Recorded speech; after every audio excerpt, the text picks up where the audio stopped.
Hi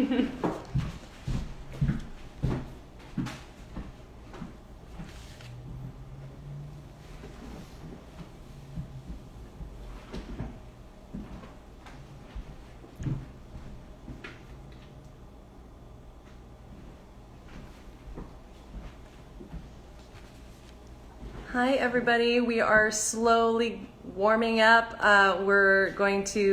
We're on a little bit early just so that we can make sure everything is going correctly and smoothly. We've got about 5 minutes, so go ahead, make sure you've got your ice, I would assume shaker, we'll see. This is all up to Chef Eric, and all your Pasolivo goodies at your fingertips so that you can be ready to join us with a happy hour today.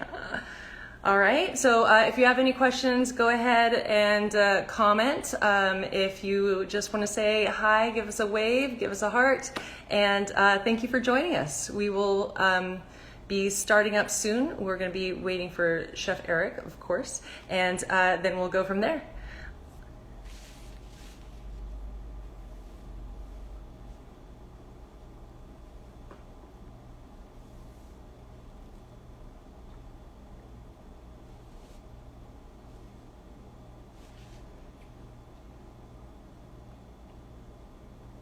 Welcome, welcome everybody. So glad to have you on. I hope everybody has their own little fancy glasses. We gathered up quite a few to figure out which one would look best. I'm sure you remember seeing the picture on Instagram of the cocktails and what they look like. So I'm sure you've got your whiskey glasses, tumblers, cocktail glasses, margarita glasses. They all work for this.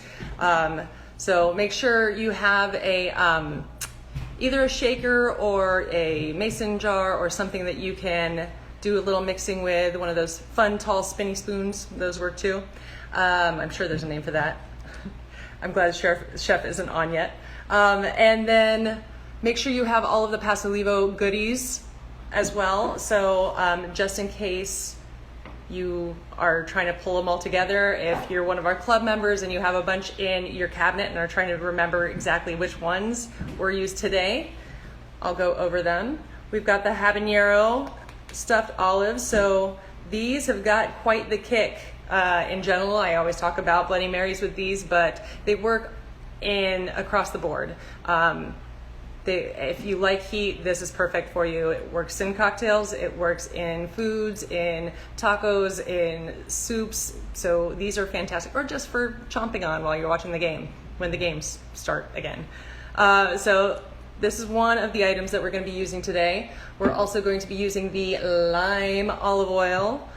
This is one of my favorites. I can't say enough of this because I do a lot of Mexican cooking at home. Any cooking that has heat with it, this lime is perfect for. So if you don't have this, hop online and grab it.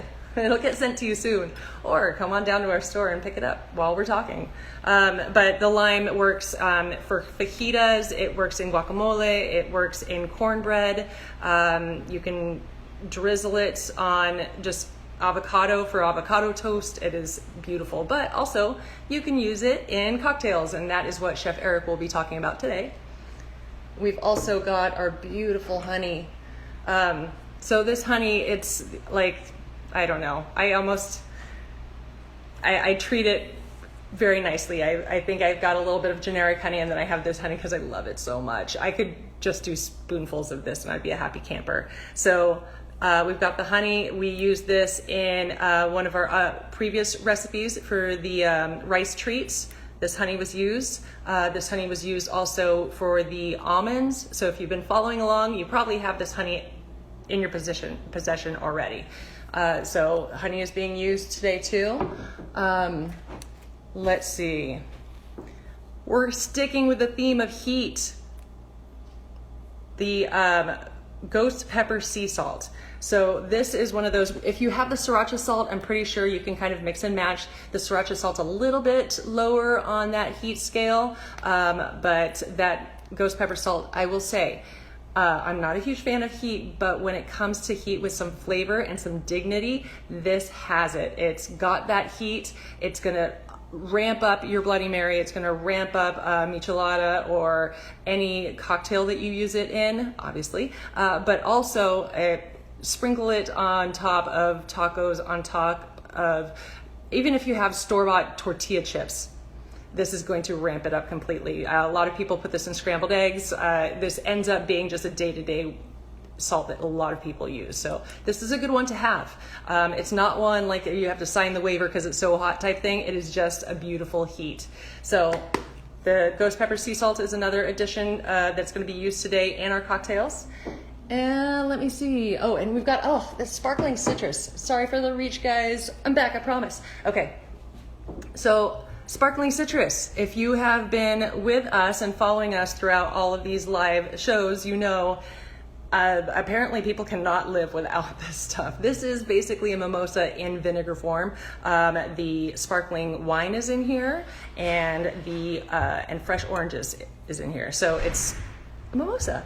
It is fantastic, and definitely something you can use in food and in cocktails and salads, marinades, everything. So this is one that you would have had also last week. The chef used this in his salad, and then the week before that we did a tasting with it. So it has been around. If you've been following us, if you've been buying the bundles, this is already in your house.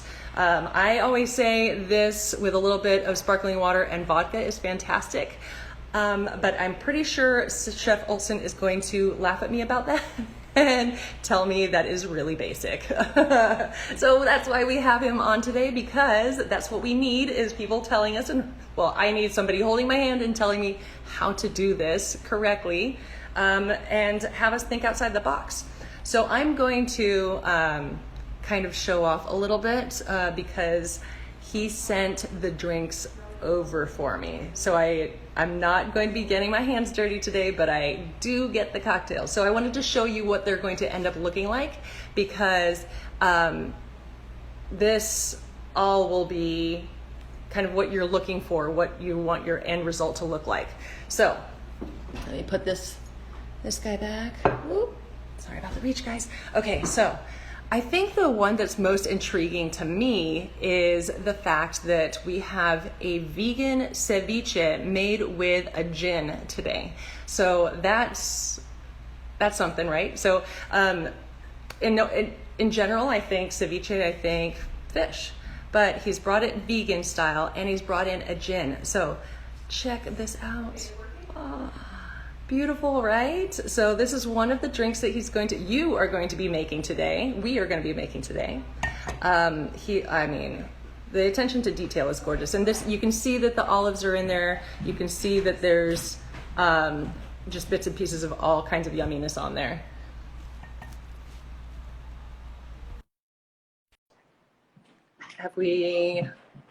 We're waiting, and I think Chef Olson is going to be joining us soon.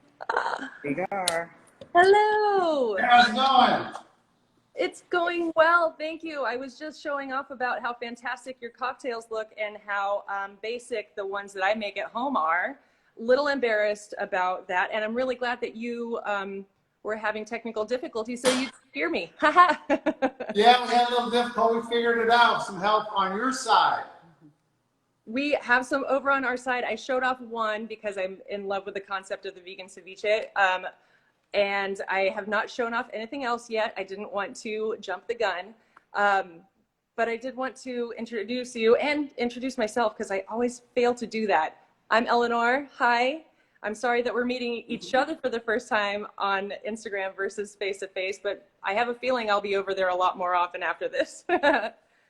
Well, thanks. Nice to meet you, Eleanor. Nice to meet you. So you not only are the craft distiller from Forager Spirits of Central Coast Distillery in Atascadero, but you've got this great eclectic background that I learned about that I'm just thrilled about. And this is what I love about this, is that people get to learn the background of each location that we work with. So I didn't realize you grew up in Northern California, where your great aunts and uncles taught you the art of wildcrafting, which that's a phrase I didn't know. And that's the basics of foraging for edible and medicinal plants, right? Exactly. That's You did fantastic. good. I've always looked at things and thought, wow, if I was stuck out here, I for sure would pick the deadly one. It's just that's just my skills. So I feel like people like you are good in life. That's a good thing. And so you went to culinary school, you've trained and had influences from 20-something countries. Is this still accurate? Yeah, that's it. I went to a lot of culinary schools, competed around the world, trained in Thailand, Japan, Italy, Chile, Germany, everywhere. So then, based out of California, Ojai Valley Inn, Pebble Beach, Allegretto over there, and Paso Robles, and Centrally Ground. Yeah. Oh man, so this is why your flavors are so great, is because you're pulling from all of these different places that you've been, all this different education that you've had, while you're developing your palate from something that was just innate in you because you had family teaching you. Well, it made it real easy using your products, real quality. Well, thank you very much. We like them. So you picked and chose some really great and intriguing bits and pieces to pull together. So that's what's so exciting, is bringing in the olives, the lime, olive oil, the honey. I mean, you've done such a good job of bringing all these different things together that if someone were to look at them, they wouldn't immediately think cocktail. But of course, with your skill, that's the first thing that comes up. Well, like I said, it was easy with your quality ingredients, and I really enjoyed doing it. And I had quite a following when I pulled all this stuff out. Yeah, oh, I bet. Yeah, I feel like from here on out, people are going to be coming to our store not for cooking, but for cocktails, and I'm a-okay with that, because that's kind of where I head to. Cooking, I might end up doing cup of noodles, but when it comes to cocktails. All right. All right. So where do you want to start? How do you want to get this going? Well, let's start with the first one. Let's do the vegan ceviche. So your excellent honey, and we're going to rim the glass with that honey. So back of a spoon, little honey. I like just to rim the back of the glass, just in case somebody doesn't want all that salt. It gives it an aesthetic look. So a little honey on a glass, a little salt. And is that the ghost pepper salt? This is the ghost pepper. Oh, so you've got the sweet heat going on right away. That's it. Oh, yum. So everybody at home, if you're following along, let us know if you have any questions. We'll be here. He's creating that beautiful cocktail already. I love that glass too. So rimming the glass with honey is something that I would never think of, but sounds amazing. And then that heat of the salt, that's perfect together. So now we're adding a little orange and the stuffed olives and julienne of red onion, cucumber, and we're going to put in some avocado. So what made you come up with this? Because I mean, you're putting a virtual salad together. I mean, this is like healthy and gets you happy too. So this is like a win across the board. Well, I think being a vegan cook is very difficult to make people happy with vegan food. I mean, some food is just naturally vegan, like salsa and chips or guacamole and chips. But to continue the cuisine and vegan and expand on it, you can use classical things like a ceviche and just go from there. And I really like all the different flavors. They really work well. Not only do the olives work real well, but the brine, the salt brine from the olives work really good as a seasoning component for the ceviche. So right now I've got the oranges, the cucumber, the avocado, the olives, rim the glass, and just a little bit of brine over the top. A brine is basically a salt solution that keeps the olives suspended. over time, almost like, say, a preservative, but it's all natural. So I like that idea, and I like using 100% of something. It's more sustainable practice rather than just using the olives. Use the olives in the brine, and we'll see what we do with the jar later. Maybe we'll hold syrup in it. So we're going to put just a little bit of that lime olive oil over the top, just like that. Give it a little stir. And then if you wanted to put a little piece of lobster on here, or abalone or crab, you could do so. But this is your basic right there. Ceviche. You were talking about your olives earlier, and Bloody Mary. This is really good with Bloody Marys. For a gin, it's more juniper in the back and more pepper, angelica, and coriander forward, so works real well with this. I'm not going to measure it. I said about 1.5 shots, so you're at about 1.5 shots of gin. I went and foraged a little bit of fresh grape Tyndall. That might be a little big. We'll take this to more this level. Yeah, let's see here. Let's go get another one.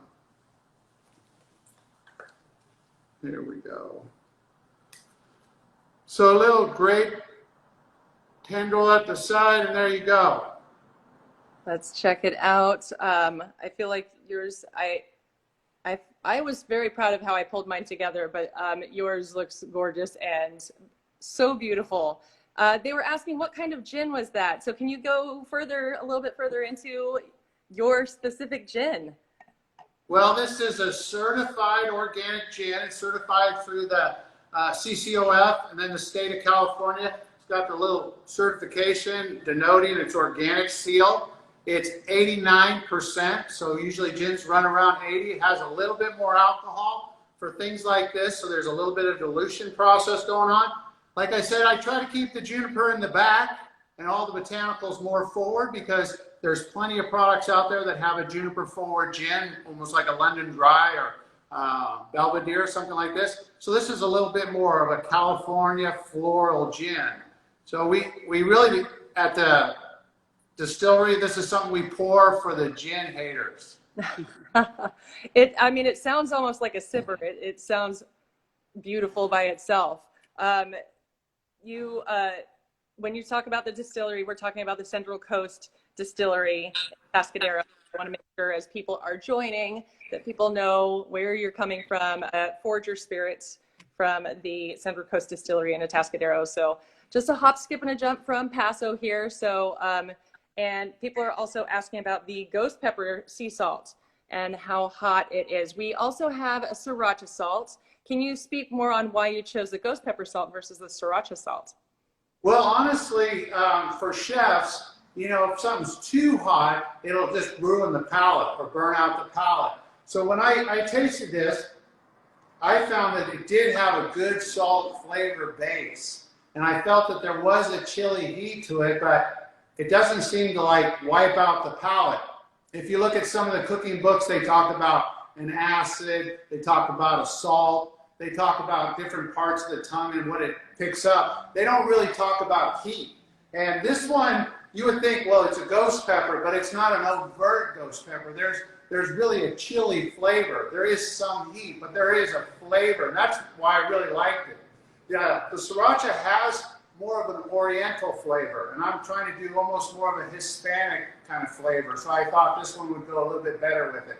Either one I think would work. Depending on really, hey, I really like sriracha, it worked just fine. But for this classic, basic dish, I thought this would go really well. Oh, it completely makes sense. And I agree. I mentioned earlier that I'm not a huge fan of the heat. I'm kind of a weenie when it comes to heat, but the ghost pepper salt I can handle. It definitely wakes you up, but I like it because it does have a flavor to it. It isn't just sign a waiver, this is a fun, joke to get my nephew type gift. This is a real seasoning and salt that you'll end up using from scrambled eggs to cocktails, and everything in the middle. Exactly. I think it's wonderful. And that's part of the reason why I rimmed half the glass, just in case that customer doesn't want that heat, they can turn it on the back. So you've got options here. And then you put the lime. Is that a floater on the top, or does it mix in, or? I put it on the top, and it gives a sheen to it. One, two, it does give a mouthfeel. And part of things what we have to understand with oils is oils also use easy cleanup. It helps adhere things well. It helps different flavors. So the olive oil will pick up the different flavors in the dish. The citrus, the olive, the avocado, the brine, things like that. That'll help disperse it as you eat it. Get the mouthfeel, get the look up front. You get that lime from it. So yeah, it does a lot of different things. Olive oil has a lot of different properties, health benefits, so on.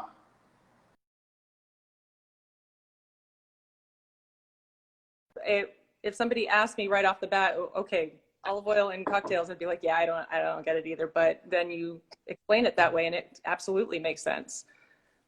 So well, there's a lot of cocktails out there with oil in it. We make one here with the sesame oil, a couple of drops of sesame oil in it.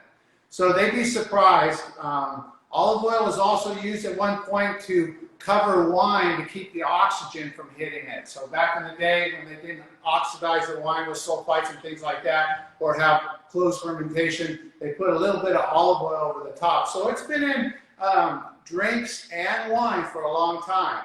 Still is. two of my favorite things, married, go figure. So that is the conclusion, yes, of the first drink. If anybody else is slicing and dicing or creating the drink, again, this is how ours turned out. His turned out a little pretty, you know. But I would love to cheers you if you are available to cheers right now. All right, cheers. Cheers. Salud. Salud. Salud. Oh man, that's good. I wonder if I can Uber home. Sorry, that was in my head. That wasn't to you. Okay, moving on. What's the next drink that we're going to be talking about? So the next one is going to be made with the orange blossom honey again. Oh yeah. The orange blossom honey. And what I've done is I've taken the orange blossom honey and mixed half hot water, half honey, and made a simple syrup out of it. Genius. So it mixes in better.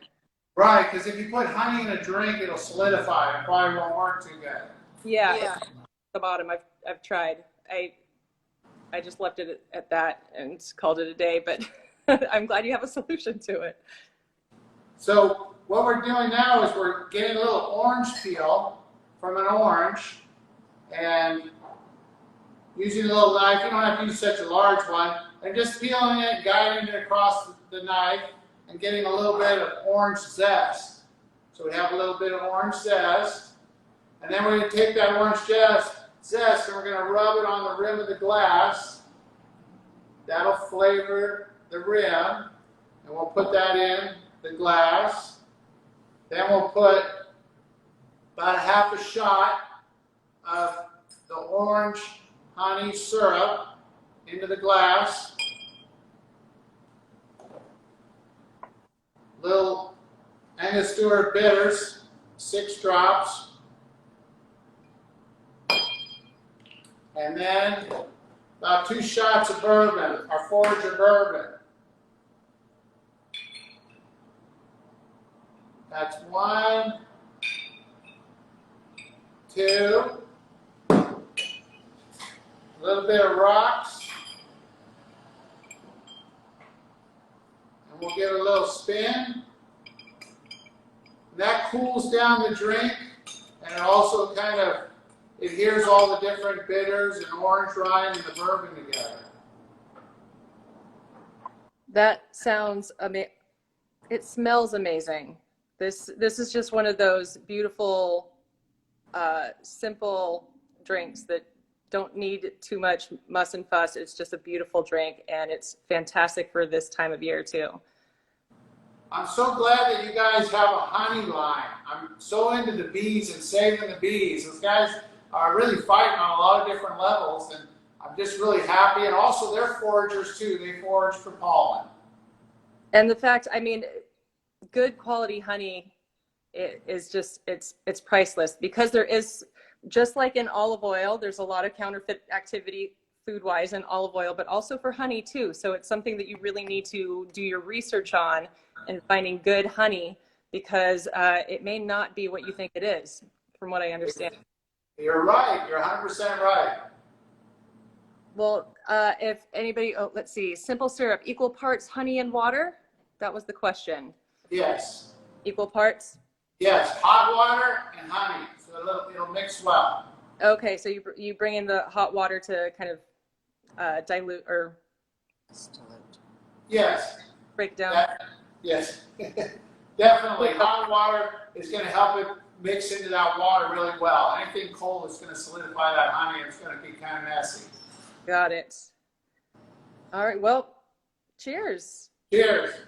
Cheers, everybody at home. Salud, everybody at home. I hope everybody's kind of joining us with this, or if it's just our happy hour, I'm happy with that too. It is so smooth, and I mean, I feel like we're starting off with your distilled products, so they are so smooth already. Are you guys doing that in a Atascadero?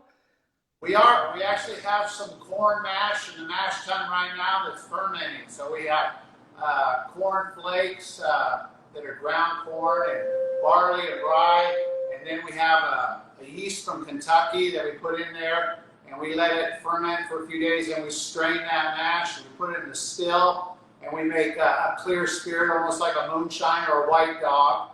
Then we put it in a barrel, a new charred oak barrel, and that makes it a bourbon. We'll let that sit in there, and then we start tasting it along the way, and then we blend those spirits and make a big batch, and then we bottle it. And we just recently picked up a gold medal for our bourbon in an international competition, so we're real happy about that for the team over here. A lot of work goes into those competitions, getting them ready, and blending those spirits to get a competitive bottle to go out.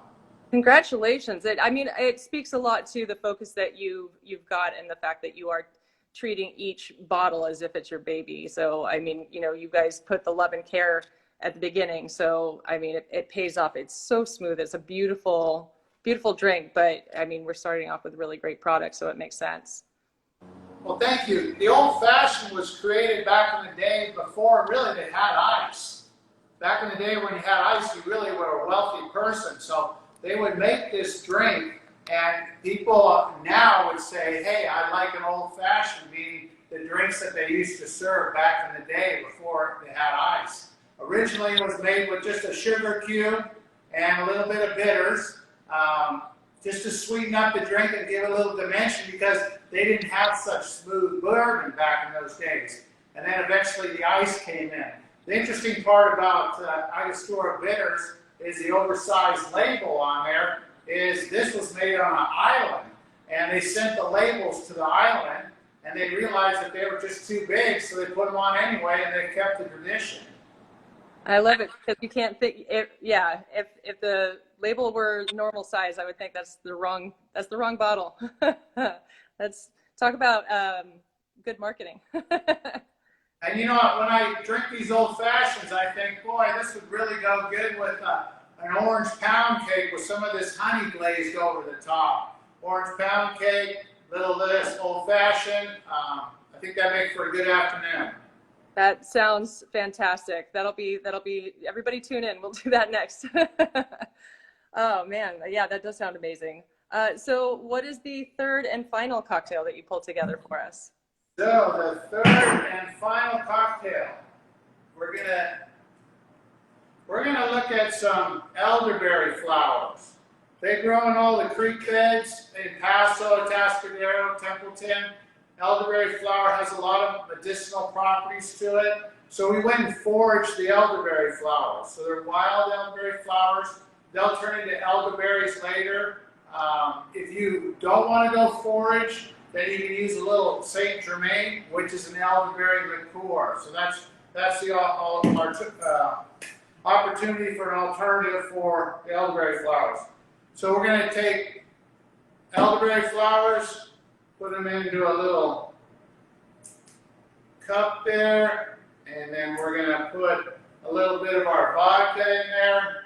This vodka is made from honey, local honey, so it's vodka made into a mead, into vodka. So mead distilled into vodka. Huh. And then we're going to muddle our elderberry flowers with our vodka. And you don't have to muddle them real hard because those flowers are definitely full of just some wonderful nuances.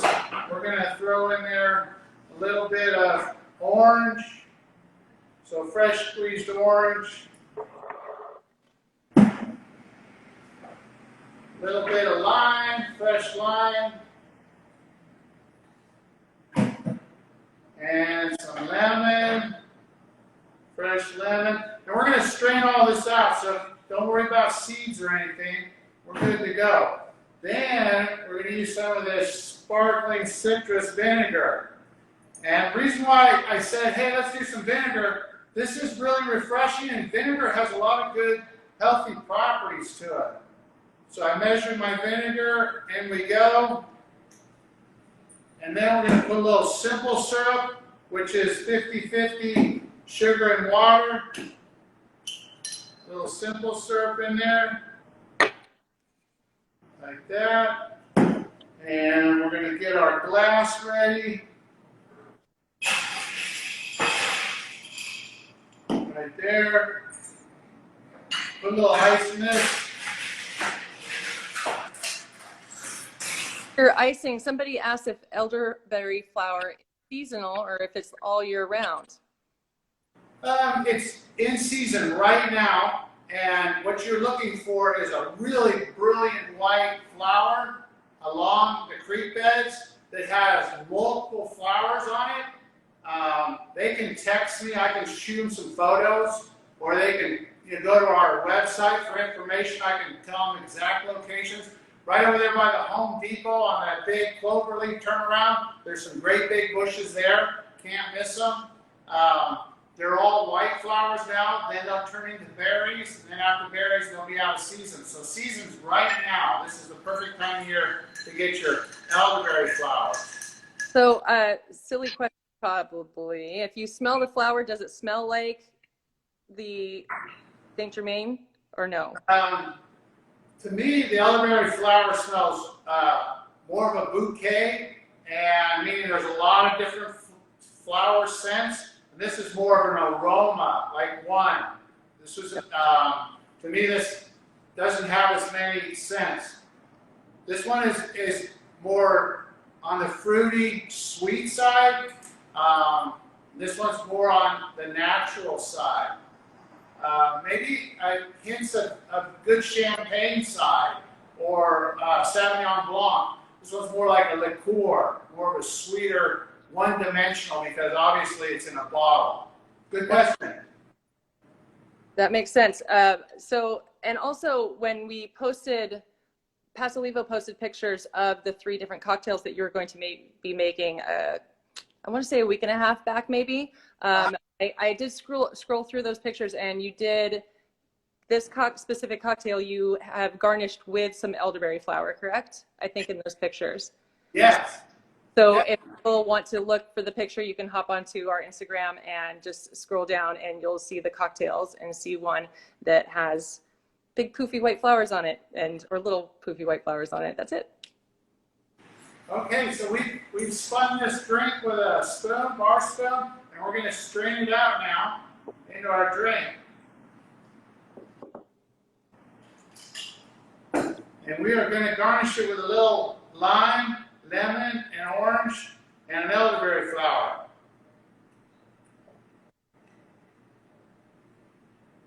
Cheers. This is the one that made me wake up. It smells so fresh and beautiful, and just, I'm sure this isn't supposed to be a breakfast drink, but it smells like it.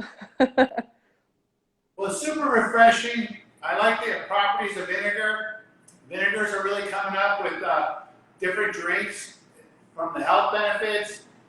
It's really a good balance with the different flowers, the vinegar, the citrus, and the vodka. a little bit frozen on my end at least, but I'm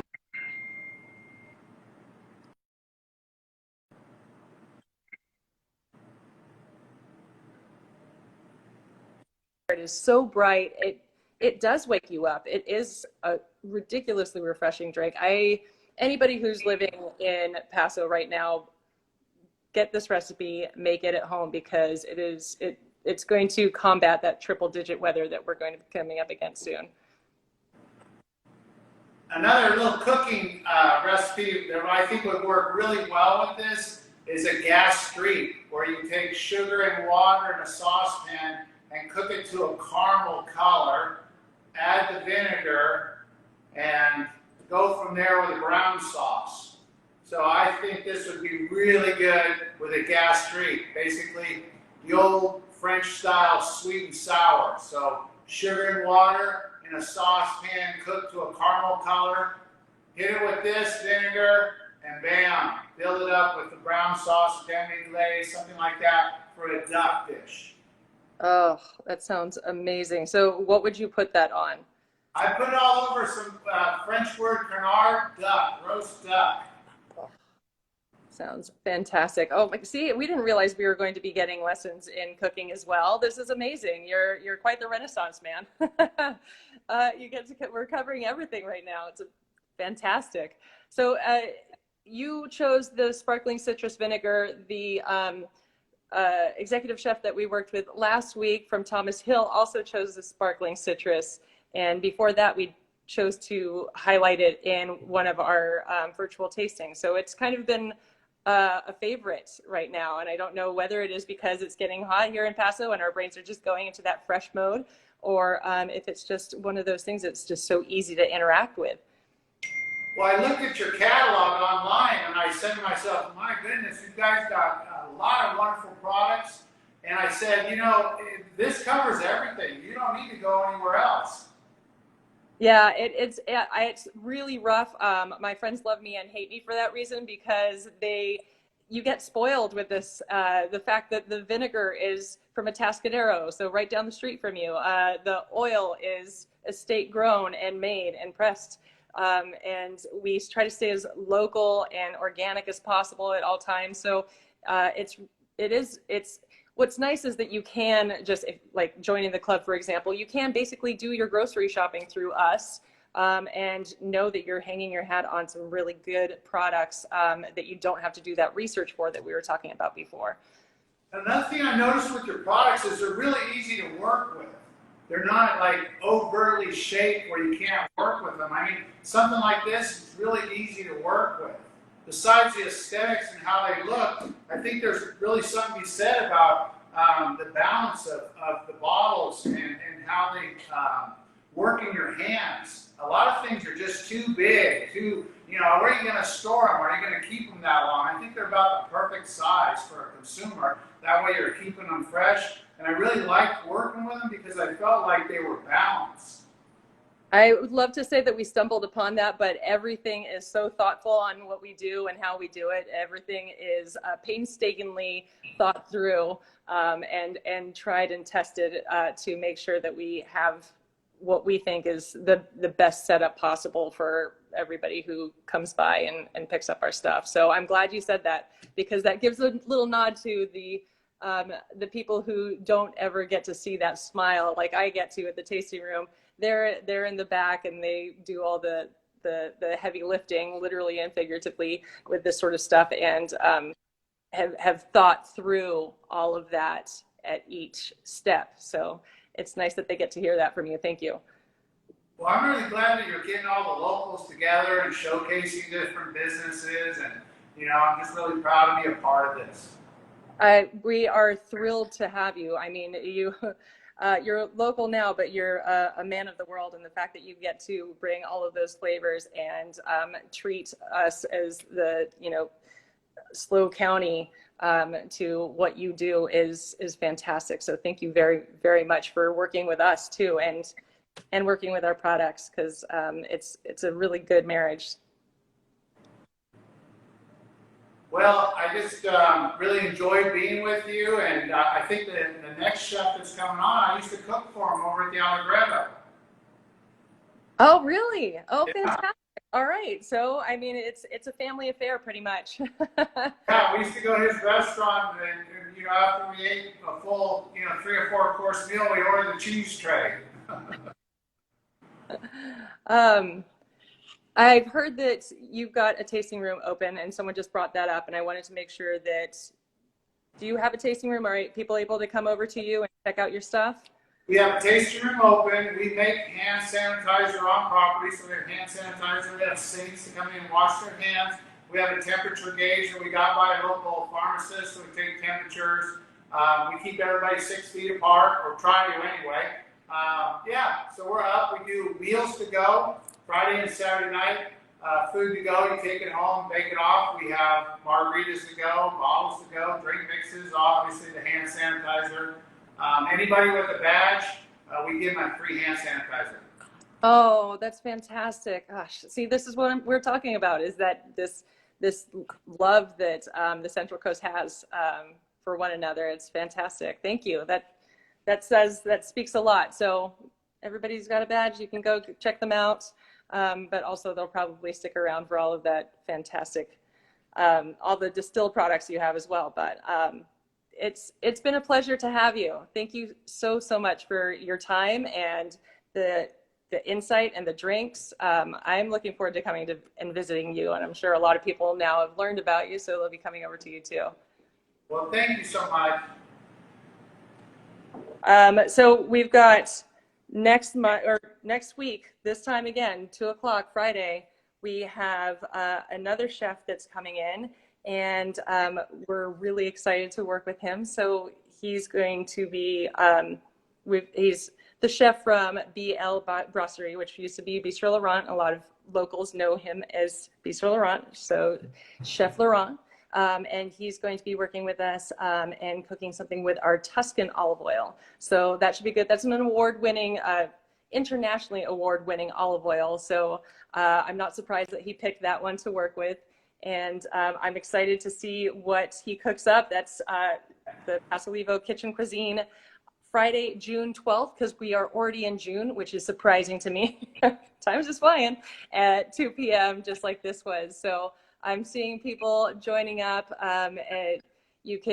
We're hoping to get this on our live story and then over to Facebook. You never know. Technology is fun that way. So if you've caught us now, then this might be the only time, but hopefully, fingers crossed, we'll get it connected throughout so that we can re-show this and people can jump back on and continue making those cocktails. If you do, when you do, go ahead and comment, please, and let us know. Take pictures of them and do the little @ sign and let us know what you thought of it, especially anybody in warm weather climates. This guy right here, and then your food, and you're good. This is a full meal right here. You're set. All right, guys. Well, thank you very much, Chef Eric Olson, for joining us. I can't wait to see you on the real side. Have a fantastic weekend. Everybody stay safe, and we'll see you on Friday at 2. Bye.